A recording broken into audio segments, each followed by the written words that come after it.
All right, so you have some clutter in your home, some items you're probably not going to use, and you want to turn into cash and go. So how do we do that? Well, you come to the right place. In this video, I'm going to share with you 10 tips on getting rid of your clutter for cash on eBay. Okay? So the first one is you want to, start with some high demand categories. Look for things you don't use, and you don't think you'll ever use it again. It's just taking up space. It makes it harder to find other items, right? For example, I was going in my closet. I have this jacket. I'm like, man, I'm never going to use this thing. So I was thinking about getting rid of it. I have another one as well. It's like a sweater. I don't really like it, but I think it's worth a lot of money, right? So you want to start with those those things that you think are worth money that you don't think you'll ever use again. Okay. All right. And yeah, the hardest decision is just really letting it go to list, right? It's very hard. We get attached to things. We don't want to see it go. That's like half the battle, right? Just deciding that you're going to, attempt to list this puppy. So that's the first thing. And obviously this category can go, it's a whole video in itself. It's a lot just going through your stuff to figure out what you want to donate, what you want to keep, what you want to get rid of. And I don't want to go on a tangent, but it reminds me of a thing about, hoarders. And hoarders are the same coin as minimalists where we want to control our environment. Is that true? There's some truth to that. But anyways, back to the topic. So the first thing you want to do is you want to make sure that the item has value. And it really is kind of a common thing. Just because we own something, we think it's worth way more than it may actually be worth, right? There's definitely some truth on this. I can go into this study about this guy who gave a mug and then he did to sell it back. How much would he give it for? And everybody wanted some high price. And I was like, I just gave you the mug for free. You think it's because oh, it's mine. I'm going to sell it. I can't get rid of it.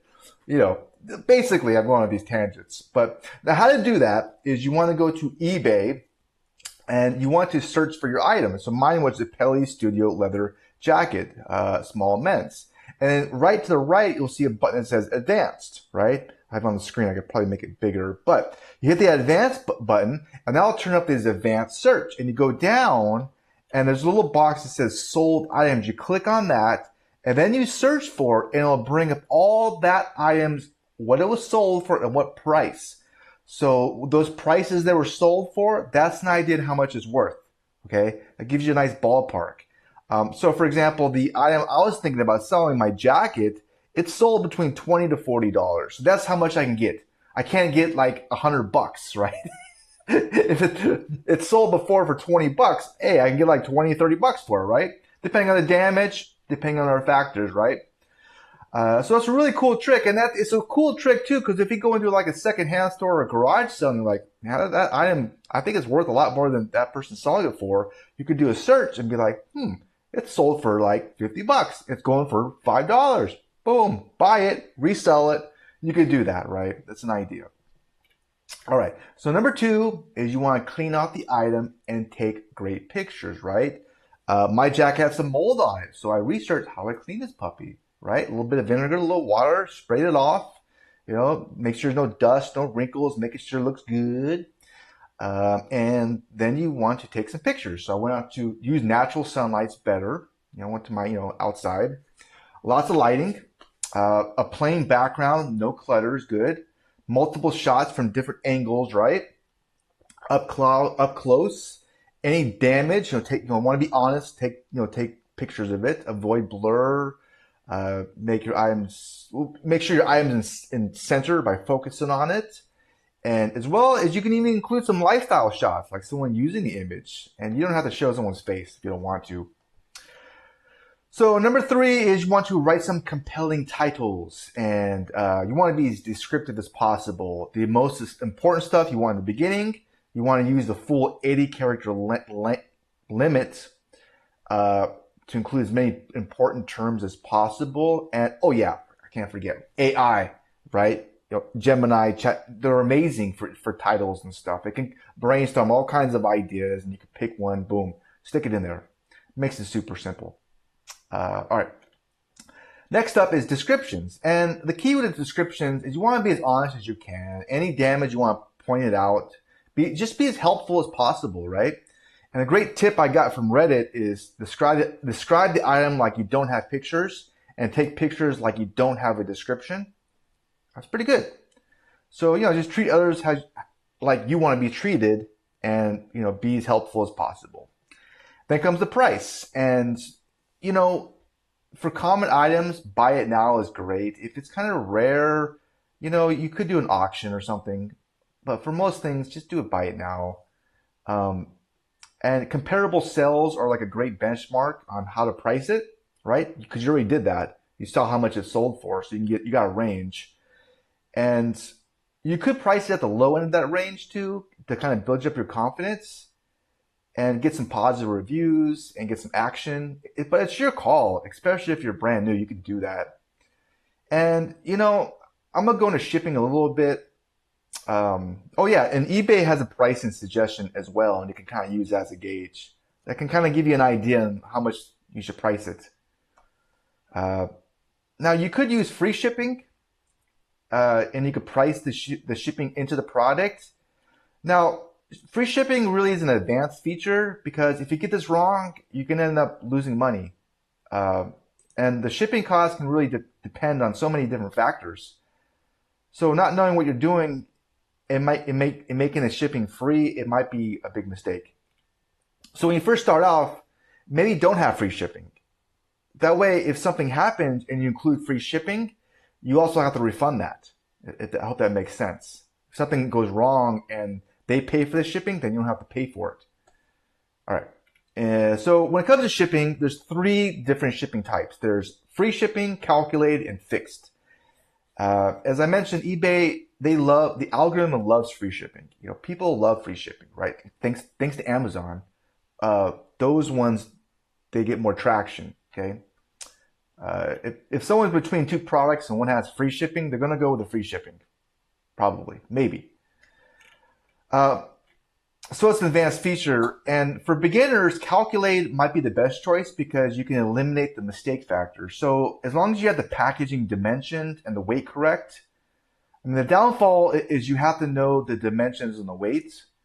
And another downfall is you could lose deals.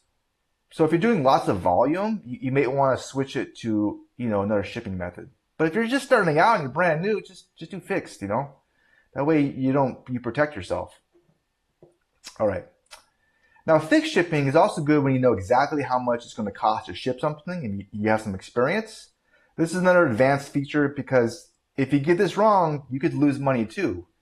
Not as much as free, but you can still lose money. And the advantage is fixed shipping looks better than calculated, but not as good as free shipping. I hope that makes sense. That maybe simplify the shipping options. Okay. A great way to save some money on shipping is to keep the boxes that you've purchased things in, right? You bought some from Amazon before, maybe, or somewhere online. Just keep the damn box and use it. So if you're reusing a box, you don't have to buy another one.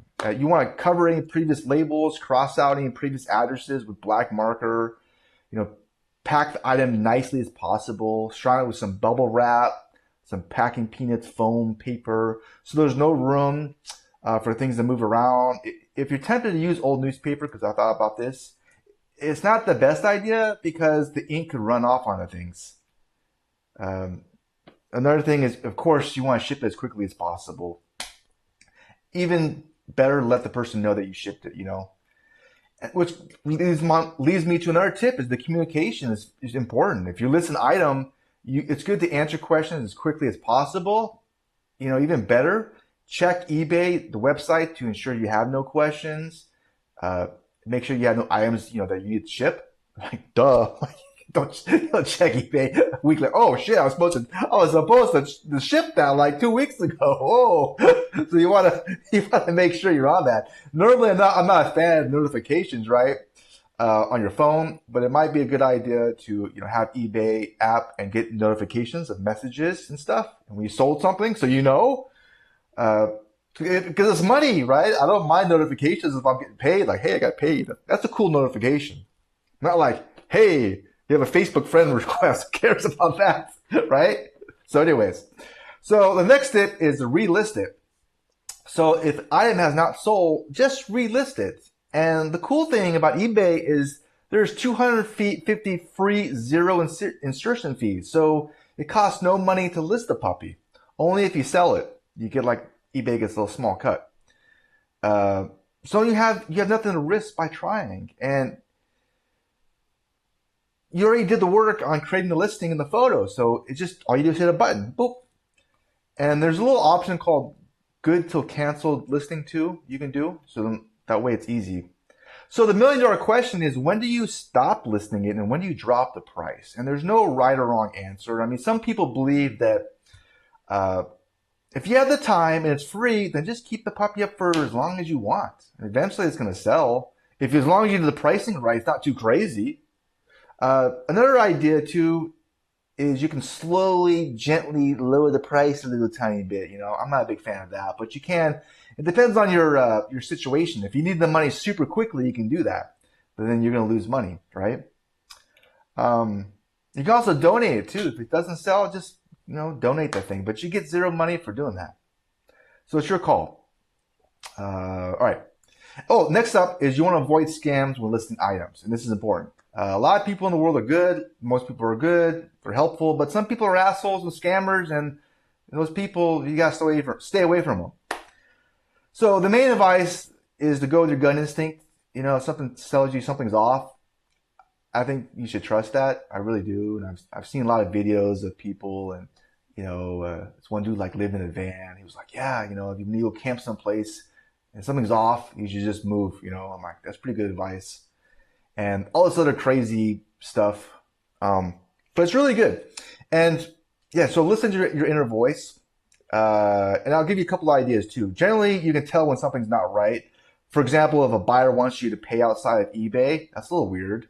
Wants to send a prepaid label, wants to communicate outside of eBay. Those are all red flags. Don't do it. You want to stick on eBay, right? Another scam is when a buyer wants you to ship to a different address. If you do that, then you lose eBay's protection. Like, well, you didn't send me the freaking package. I want my money back, and I got the free product. So to protect yourself, you only want to communicate on the eBay platform. Another cool idea is to document the process. Take detailed photos and even a video of you packaging the damn thing before you ship it off. That way, if something happens, a dispute happens, you're protected. I got a video of it. I got proof. That way you're covered. You cover your ass. And I think I'm the last tip here. But the last one is reinvest. And we forget about this. But if you made some cool cash, you can reinvest it. You can go out there and you can buy things from secondhand stores and list it if you like doing this on eBay. You made some money. Another really cool idea is drop shipping. And drop shipping is really way advanced. But I thought there's a lot of cool stuff you could do with drop shipping. And that's when you list it on one item and you ship it from another website, and the difference in price you keep. So it's very advanced. It takes a lot more education. So I'll give you an idea. If you sell an item for $10 and then you ship it for $5, you keep the $5. And the best part is the other company takes care of the shipping. All you do is list it and you do the communication. And even better, eBay is a great platform to drop ship from because it has the trust, the reliability, the reputation, and it has all the people on eBay already. So anyways, but even better, an easier way that I found in my own life to really make some extra cash online is actually affiliate marketing. You don't have to deal with shipping, even talking to people. You just post a link, and if somebody clicks that link and does something, maybe they fill out a form and maybe they buy something. It could be a lot of things. You get paid. So it's so cool. It's so easy. It's so low risk. It can be done anywhere. I mean, you could be traveling the world doing this with an interconnection. And there's a lot of different business models with affiliate marketing. So you can pick and choose. You don't have to make YouTube videos like I'm doing if you don't want to. I don't want to show my face. You don't have to. So it's really cool. So anyways, I've done okay with YouTube with affiliate marketing. I've done okay. Okay. I don't know what that means. Like, what does that mean? I think I've done pretty good. But some people do better. All right. So if you want, I'm done with this video. I have nothing else to say. So if you want to, I'll put the link to this blog post below and you can check it out. There's more helpful stuff, so you can get more in depth. And hopefully this was a little bit helpful to you, okay? At least a little bit helpful. If it was, give me a thumbs up at least or something. My brain's dead. Anyways, you have a wonderful rest of your day, okay? Okay, bye.